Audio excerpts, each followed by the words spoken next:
Bon, on va pas se mentir, on est très attaché aux licences Nintendo. Ils ont cette magie indescriptible qui nous fait rêver et qui nous fait attendre chaque sortie ou chaque annonce comme un événement majeur de notre vie. Il n'y a qu'à voir la hype lors de l'annonce de Smash Bros Ultimate, les réactions étaient folles. De même pour d'autres jeux comme Animal Crossing New Horizons, juste après une fausse joie où Marie annonçait son arrivée dans Smash, ou Zelda Tears of the Kingdom et son annonce palpitante après le succès du génialissime Breath of the Wild. En même temps, Nintendo, c'est un peu l'entreprise avec laquelle on est beaucoup à avoir grandi, c'est donc normal qu'on y soit attaché comme ça. Mais malgré cette joie autour des jeux Nintendo, on a quand même eu quelques déceptions. Certains jeux sont malheureusement considérés comme inférieurs par rapport aux autres opus de leur licence. Certains jeux sont même détestés par leur communauté, que ce soit pour leur gameplay, leur graphisme, leur histoire, il y a quelque chose qui sonne moins bien que le reste. Mais je trouve que l'on tire trop vite sur des jeux qui méritent d'être aimés et qui ne sont pas si mauvais que ça. C'est pourquoi aujourd'hui, on va parler des jeux mal aimés qui méritent mieux chez Nintendo. Je vais d'abord parler du jeu qui m'a inspiré à faire cette vidéo, The Legend of Zelda Triforce Heroes. Sorti sur Nintendo 3DS en octobre 2015, le jeu se déroule dans le royaume d'Estof. En bref, dans ce royaume, tout le monde est obsédé par la mode. Un jour, la princesse Mousseline reçoit un cadeau empoisonné de Lady Satine, sorcière et antagoniste principale de cet opus. Ce cadeau empoisonné, c'est une tenue démodée. Bon, je vous l'accorde, le synopsis n'est pas des plus intrigants. Mais ce qui est surtout critiqué dans cet opus, c'est la mécanique principale. Link est accompagné de deux pantins que l'on doit exploiter dans les différentes énigmes du jeu. Et c'est ça qui déplaît, puisqu'il peut paraître assez insupportable de devoir contrôler ces pantins. Mais paradoxalement, c'est là que se situe la promesse initiale du jeu, le multijoueur. Et bien oui, ces deux pantins sont normalement destinés à être utilisés par deux autres joueurs. Le jeu est aussi jouable tout seul bien sûr, mais ce sera forcément moins amusant. Vous pouvez donc jouer avec vos amis, mais pas que, puisqu'un mode online était disponible afin de jouer à plusieurs sans solliciter vos connaissances. En revanche, bon courage pour réussir à aller au bout avec des inconnus. Le jeu n'est donc pas fait pour tout le monde, et je pense que la plupart des personnes n'ayant pas aimé cet opus ne l'ont pas bien compris. Personnellement, j'avais vraiment bien aimé le jeu, juste après avoir fait A Link Between Worlds, le fait de pouvoir personnaliser Link avec les 36 possibilités de tenue avec divers matériaux m'a beaucoup plu. Je dirais qu'il ne faut pas considérer ce Zelda comme un Zelda pour l'apprécier. N'ayez pas les attentes de jouer à un AAA ou un jeu aussi développé qu'un Wind Waker. Prenez-le plutôt à la manière d'un Zelda Force World Adventure où cette fois on contrôle 4 Link et qui est totalement axé sur le multijoueur. Si vous avez toujours l'occasion de tenter l'expérience accompagnée de deux amis, essayez-le de cette manière et redonnez-lui une chance.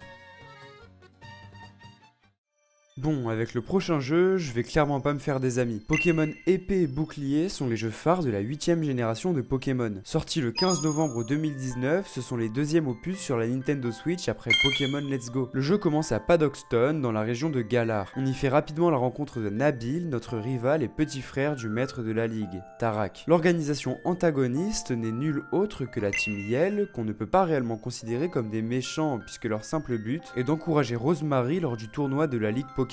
En gros, ce sont des hooligans. Le vrai méchant, c'est plutôt Sheros, président de la ligue qui tente de libérer une source infinie d'énergie qui, selon lui, assurerait la prospérité éternelle à Galar. Mais ce dernier libère Eternatus, Pokémon légendaire qui avait déjà menacé la région il y a 3000 ans. Dans cet opus, on a à nouveau des innovations. Déjà, les combats contre les champions d'arène se font dans des stades avec du public et une très bonne ambiance. Ce lieu de combat permet aux dresseurs de libérer, une fois par combat, l'énergie Dynamax d'un de leurs Pokémon, ce qui a pour effet de les rendre gigantesques et bien plus puissants. Pour certains Pokémon, le Dynamax leur donne même une forme spécifique appelée Gigantamax, comme Ectoplasma. Sinon, c'est le premier jeu Pokémon qui dévoile des environnements ouverts, comme un open world. Le jeu est donc découpé en différentes zones, avec des routes linéaires classiques, comme on a toujours connu dans la licence, mais aussi avec les terres sauvages, qui sont complètement open world. Dans ces terres sauvages, on peut se confronter à des raids Dynamax, où 4 joueurs en ligne s'unissent afin de vaincre un Pokémon et tenter de le capturer. On retrouvera plus tard 2 DLC, à commencer par l'île solitaire de l'armure qui se base sur le Pokémon Wishours, que l'on doit faire progresser et mettre à l'épreuve pour le faire évoluer en Chifours. Le DLC ajoute de nouvelles formes Dynamax pour divers Pokémon, pour les starters par exemple. Ensuite, il y a le DLC des terres enneigées de la couronne où l'on cherche à étudier les mystères des Pokémon légendaires de Couronneige comme Silveroi, Regieleki ou Regidrago. Le jeu a connu énormément de critiques. Déjà, il est reconnu comme trop facile et ça commence à devenir habituel sur Pokémon et il n'y a plus réellement de défis. Les graphismes font aussi partie des points noirs de cet opus. Les terres sauvages sont visuellement moches, avec des textures plus que floues. Terres sauvages qui, d'ailleurs, bien qu'innovantes, restent assez vides et ennuyeuses. Il n'y a pas grand chose à y faire, c'est assez désertique. L'histoire est aussi ciblée par les critiques. La Team Yell est inintéressante au possible, ses objectifs ne sont pas à la hauteur des organisations, comme la Team Plasma ou la Team Aqua et Omega. Le fait que Shiro soit le réel antagoniste du jeu était trop prévisible. Mais malgré ces critiques, j'ai bien aimé Épée et Bouclier. Ils sont selon moi les meilleurs jeux Pokémon sur Nintendo Switch. Les combats d'arène sont très amusants et la mécanique Dynamax rajoute du défi à ceux-ci. Pareil pour les raids, ça paye pas de mine, mais c'est toujours intéressant de pouvoir jouer à plusieurs à Pokémon. Ces raids sont d'ailleurs encore plus intéressants sur le DLC Couro-Neige, avec la possibilité de partir à la recherche de légendaires. Malgré les graphismes, les villes ont tout de même un très bon design. J'adore Coryphée et son ambiance féerique, pareil pour Windscore et Kickenham qui retranscrivent l'univers britannique à la perfection. Enfin, les terres sauvages ne sont pas parfaites, mais elles innovent. Elles essayent de proposer quelque chose de différent par rapport à la recette habituelle des routes linéaires trop répétitives. Maintenant, on verra ce que l'avenir nous réserve et on verra si Game Freak arrive à faire quelque chose de mieux avec ses zones. Spoiler, c'est en tout cas pas le cas des affreux écarlates et violets que je ne pourrai jamais défendre. Le prochain jeu dont je vais parler est Super Paper Mario. Sorti sur Wii le 14 septembre 2007 en Europe, c'est à la fois un RPG et un jeu de plateforme. Dans cette histoire qui se déroule principalement dans la ville de Recto, c'est le comte Niark qui est l'antagoniste. On y apprend qu'à cause d'un amour impossible dû à la perte de son âme sœur, il cherche à supprimer l'univers. Très extrême quand même. Pour mettre fin à ses plans, Mario doit trouver les 8 cœurs purs disposés dans 8 mondes différents. L'antagoniste final est finalement Dimensio, sbire du comte Niark, qui cherche à s'emparer du cœur du chaos afin de créer un nouvel univers dystopique et le gouverner. Niveau gameplay, on fait donc face à un jeu de plateforme comme un Mario Bros, mais avec l'histoire et les graphismes d'un Paper Mario. Il y a en plus des petites énigmes à résoudre, notamment avec les pixels qui servent de pouvoir à Mario, comme Bombi qui lui permet d'exploser différents éléments ou Tap Tap qui agit comme un marteau. D'ailleurs, il y en a un qui accompagne Mario tout au long de l'aventure et il s'agit de Tippy. Elle a été transformée en pixel. Mario n'est d'ailleurs pas le seul personnage jouable puisque Peach, Bowser et Luigi le sont aussi à certains moments et ont chacun leurs caractéristiques et permettent de réussir certaines énigmes. Le jeu joue aussi avec une transition entre la 2D et la 3D. Pendant un temps limité, le joueur peut passer le jeu en 3D pour résoudre différentes énigmes ou pour tout simplement se frayer un passage qui aurait été impossible en 2D. Le jeu est donc incomparable par rapport aux autres jeux Mario puisqu'il est unique en son genre, bien qu'il ait des similitudes avec certains opus. Pourtant, cela n'a pas été bien compris à l'époque de sa sortie. Les gens étaient déçus de cet opus puisqu'ils s'attendaient à un jeu comparable à Paper Mario, la porte millénaire. Il a divisé la série à l'époque avec les nouvelles mécaniques et l'absence de tour par tour. Heureusement, des années après, le jeu est désormais considéré à sa juste valeur maintenant que la communauté a compris le sens du jeu. En même temps, il était temps. C'est personnellement mon Paper Mario favori. Le gameplay est à mon sens très bon, aussi voire plus amusant que les tours par tour qu'on a l'habitude de voir. Même si la 3D n'est pas parfaite, elle reste très intéressante. En plus, j'aime beaucoup la direction artistique du jeu, les décors sont très agréables et originaux tout en gardant les codes des Paper Mario. De même pour les chara-design qui sont très atypiques mais ça fonctionne. Mais ce que je retiens le plus de cet opus, c'est bel et bien son histoire et le développement des personnages. Les antagonistes sont attachants et l'histoire de l'amour impossible du comte Niark avec Tippy, racontée tout au long de l'histoire en guise de fil rouge est tout de même très émouvante. Les dialogues ont aussi leur touche d'humour bien dosée qui me donne souvent envie de revoir le jeu. Ce jeu a donc connu des débuts controversés puisque trop différent des anciens opus Paper Mario et vous le savez bien, on a tendance à refuser le changement dans nos licences favorites. Mais je n'ai même pas à prendre de risques pour le défendre puisqu'aujourd'hui les opinions sur ce jeu ont été revues et il est même souvent qualifié de sous-coté. 18 ans après sa sortie, j'espère de tout cœur que Nintendo sera amené à réutiliser les mécaniques du platformer pour un futur opus de la licence. Malheureusement, ce ne sera peut-être jamais le cas puisque Nintendo est directement repassé à un style tour par tour avec Color Splash.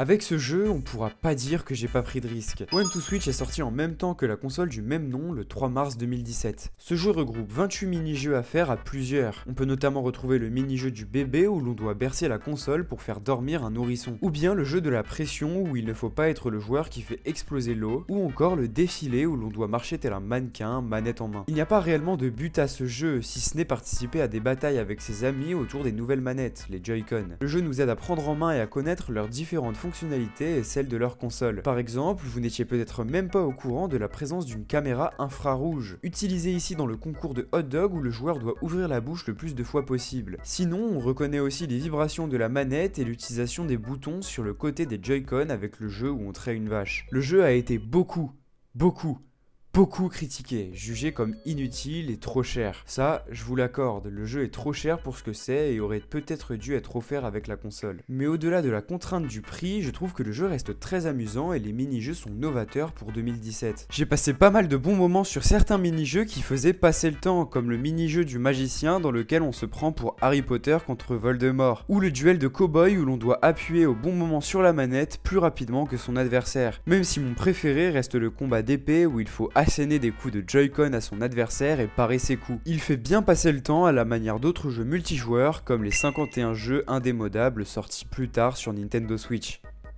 J'aimerais dès à présent parler des jeux qui sont très peu aimés au sein de la communauté Nintendo et que je ne peux malheureusement pas défendre. J'en ai parlé plus tôt après avoir défendu Épée et Bouclier, mais Écarlate et Violet sont clairement les pires opus de la licence. Je n'ai quasiment aucun point positif à donner pour ce jeu, l'histoire est plus que moyenne. Cette opportunité de liberté fait qu'on ne s'attache tout simplement pas à l'univers. La Team Star, c'est la Team Star quoi, ils harcèlent des gens après s'être fait harceler, ce n'est pas forcément la manière la plus saine pour régler ces problèmes. Le fait que Pagna soit le leader de l'organisation était plus que prévisible et le Pokédex de la 9G est le pire avec 80% de Pokémon oubliables. Et je n'ai même pas à le dire, mais les graphismes sont à la limite de l'inadmissible. Ensuite, Animal Crossing Amiibo Festival est lui aussi oubliable. Étant fan de la licence, je voulais à la base le défendre, mais forcé de constater que je n'aurais pas réussi à lui trouver de réels points positifs. En gros, c'est un Mario Party sans les mini-jeux. J'ai pas grand chose à dire sur ce jeu si ce n'est de passer son tour. Je finirai par parler de Mario Strikers sur Switch. Il était très attendu par les fans et quelle déception! Il est malheureusement dénué de contenu avec très peu de stades et de personnages disponibles et une absence d'un mode histoire comme le fait pourtant le très bon Mario Tennis Aces. Moi qui étais très fan de l'opus GameCube, j'ai été déçu de la version Nintendo Switch.